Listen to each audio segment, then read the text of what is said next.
السلام علیکم ورحمۃ اللہ وبرکاتہ۔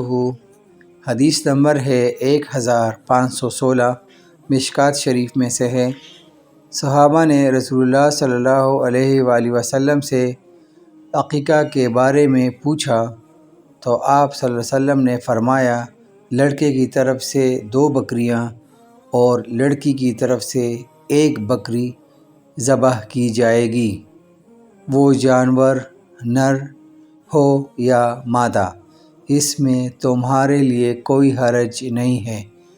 امام ترمذی کہتے ہیں یہ حدیث حسن صحیح ہے۔